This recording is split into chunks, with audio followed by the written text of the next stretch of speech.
प्रदेश की सियासत आज एक बार फिर उसी मोड़ पर खड़ी दिखाई दे रही है जहां सत्ता और सवाल आमने सामने आ जाते हैं। एक तरफ जहां सरकार अपनी उपलब्धियों का ब्यौरा दे रही है तो वहीं विपक्ष सवालों और नारों के साथ सरकार को घेरने में जुटा हुआ है। इसी माहौल के चलते पहले ही दिन ये साफ हो चुका है कि ये सत्र सिर्फ बजट पेश करने तक सीमित नहीं रहेगा, बल्कि राजनीतिक टकराव का बड़ा मंच बनने वाला है। नमस्कार, मैं हूं खुशी और आपके लिए लाई हूं यूपी के बजट सत्र से जुड़ी वो अहम बातें जिनका असर सीधे आपकी जिंदगी से जुड़ा हुआ है। आज सुबह 11 बजे राज्यपाल आनंदीबेन पटेल के अभिभाषण के साथ सत्र की औपचारिक शुरुआत हुई, लेकिन अभिभाषण से पहले ही दिन सदन का माहौल गर्मा गया। समाजवादी पार्टी के विधायकों ने एसआईआर, बेरोजगारी और महिला सुरक्षा जैसे मुद्दों को लेकर सरकार के खिलाफ नारेबाजी शुरू कर दी। सदन के भीतर गो बैक के नारे गूंजते रहे और बाहर सपा कांग्रेस ने मिलकर प्रदर्शन किया।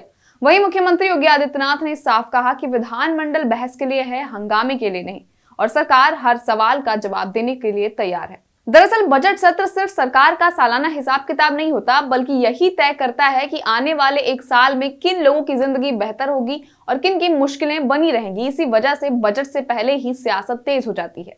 सरकार का दावा है कि उत्तर प्रदेश अब पिछड़ा राज्य नहीं रहा, कानून व्यवस्था मजबूत हुई है, माफिया पर कार्रवाई हुई है, करोड़ों लोग गरीबी से बाहर आए हैं और प्रदेश की अर्थव्यवस्था भी आगे बढ़ी है। और यही बातें सरकार के समर्थकों को भरोसा भी देती हैं। उन्हें लगता है कि सख्त प्रशासन, मुठभेड़ों के आंकड़े और जब्त की गई संपत्तियां इस बात का सबूत है कि प्रदेश में अब कानून का राज है।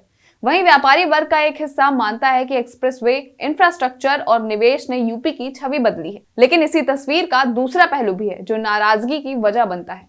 विपक्ष और आम लोगों का एक बड़ा वर्ग मानता है कि चमकदार आंकड़ों के पीछे असली समस्याएं दब जाती हैं, और बेरोजगारी इसका सबसे बड़ा उदाहरण है, क्योंकि विकास की बातों के बावजूद युवाओं को स्थायी नौकरी नहीं मिल पा रही।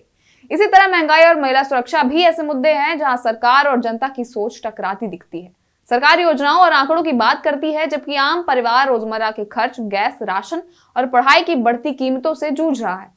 महिलाओं से जुड़े अपराध जब सामने आते हैं तो जीरो टॉलरेंस के दावे सवालों में घिर जाते हैं। सबसे बड़ा विवाद मतदाता सूची और एसआईआर को लेकर है, जिसे सरकार तकनीकी प्रक्रिया बताती है, लेकिन विपक्ष और खासकर अल्पसंख्यक समुदाय में डर है कि अगर नाम कटे तो वोट देने का अधिकार छिन सकता है। और यही डर इस मुद्दे को आम आदमी की चिंता बना देता है। जब अखिलेश यादव इसे एनआरसी से जोड़ते हैं तो मामला सिर्फ फॉर्म का नहीं रह जाता, बल्कि पहचान और अधिकार की बहस बन जाता है। इसी वजह से कुछ लोग सरकार से संतुष्ट हैं और कुछ नाराज हैं, क्योंकि जो लोग सख्ती, कानून व्यवस्था और विकास से खुद को सुरक्षित महसूस करते हैं वो सरकार के साथ खड़े हैं, जबकि जिनकी जिंदगी में नौकरी, महंगाई, सुरक्षा और अधिकारों को लेकर असुरक्षा है वो सवाल उठा रहे हैं।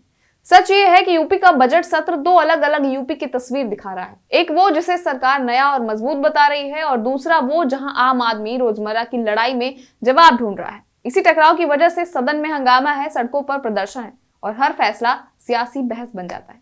आखिर में सवाल किसी एक पार्टी या बजट तक सीमित नहीं रहता, बल्कि ये बन जाता है कि क्या नीतियां सच में उस इंसान तक पहुंच रही हैं जिसके नाम पर उनका ऐलान किया गया है। यूपी का बजट सत्र इसी कसौटी पर परखा जाएगा, भाषणों से नहीं, फैसलों से।